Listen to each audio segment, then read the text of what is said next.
Est-ce que ceux qui sont déjà venus à Montagne-en-Seine au moins une fois peuvent lever les deux mains? Ah ok. Ah ouais. Ok, la marée humaine. On sait très bien qu'il y a des blozards, qu'il y a des gens qui sont amoureux de montagne dans toutes les grandes villes et qui font des bornes pour venir, sont peut-être plus passionnés que les chamonières eux-mêmes. Et du coup, ça coule de source. C'était évident qu'il fallait des festivals d'outdoor dans les grandes villes. Je pense qu'il y a vraiment un besoin d'évasion. C'est-à-dire que d'évasion et puis de voir aussi des histoires avec des vraies personnes. C'est-à-dire que par rapport à aller voir un film où c'est une fiction, là, c'est des vrais personnages et donc c'est d'autant plus inspirant. C'est-à-dire que ce qui leur arrive à l'écran, c'est ce qui leur est arrivé dans la vraie vie.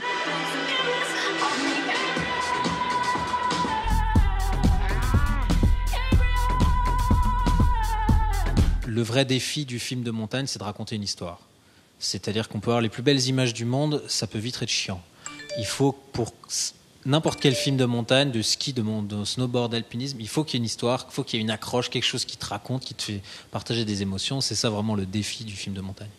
La date de sortie du dernier épisode du Fossoyeur sur Internet, ça sera là en fin de semaine, ça sera le dimanche 25 novembre. Ça fait 6 ans que je fais de la vidéo sur le net et je l'ai faite principalement à travers le personnage du fossoyeur de film, qui est un personnage décalé et qui parle surtout de cinéma de genre. L'émission a énormément évolué au fil des années.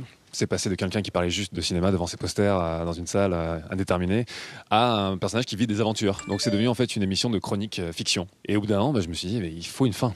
Toute histoire a une fin et il faut terminer quand ça fait un pincement au cœur.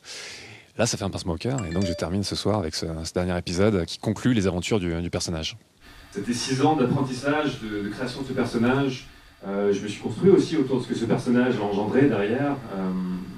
Ça m'a permis d'apprendre beaucoup de choses sur ce qui est mon artisanat, la confection, vidéo, l'écriture, la mise en scène.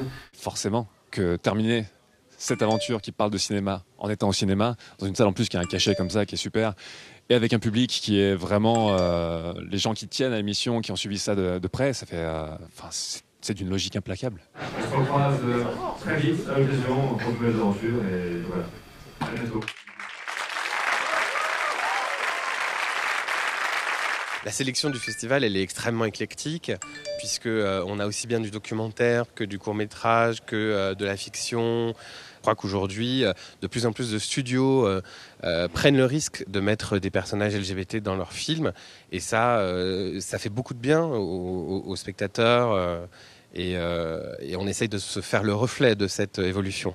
C'est un beau festival auquel je suis fidèle, auquel j'essaye toujours d'aller, qui montre des films qui ne sont pas encore sortis, qui peut-être n'auront pas forcément de distributeurs en France. Donc c'est important, je trouve, d'être là, d'être présent sur des thématiques LGBT.